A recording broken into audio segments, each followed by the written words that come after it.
सूरज ने बचाई ईशा की जिंदगी, आकाश का खेल हुआ खत्म। दोस्तों, कहानी में आने वाला है सबसे बड़ा ट्विस्ट। शादी का मंडप पूरी तरह सज चुका था। आकाश और ईशा की शादी होने वाली थी, लेकिन ईशा की आंखों में खुशी नहीं बल्कि दर्द था। उसे पता था कि उसकी मां अब भी आकाश के लोगों की कैद में है और इसी वजह से वो मजबूरी में ये शादी करने जा रही है। दूसरी तरफ सूरज हार मानने को तैयार नहीं था। उसने आखिरी बार आकाश को चेतावनी दी कि ईशा की मां को छोड़ दे और सच सबके सामने बता दे, लेकिन आकाश अपने घमंड में चूर था। उसने सबके सामने सूरज का मजाक उड़ाया और दावा किया कि अब कोई उसे नहीं रोक सकता। तभी मंडप में दोनों के बीच जोरदार बहस शुरू हो जाती है।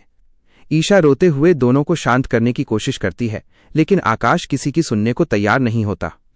गुस्से में वो खुद कबूल कर बैठता है कि ईशा की मां को उसी ने एक पुराने गोदाम में कैद करके रखा है।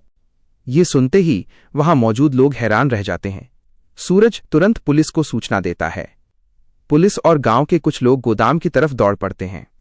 कुछ समय बाद ईशा की मां को सुरक्षित वहां से छुड़ा लिया जाता है।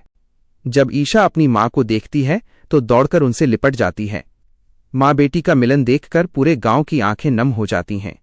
उधर आकाश का सच सामने आते ही पुलिस उसे गिरफ्तार करने पहुंचती है, लेकिन गिरफ्तारी से बचने के लिए वो भागने की कोशिश करता है। अफरा तफरी में वो खुद अपने किए जाल में फंस जाता है और कानून के शिकंजे से बच नहीं पाता।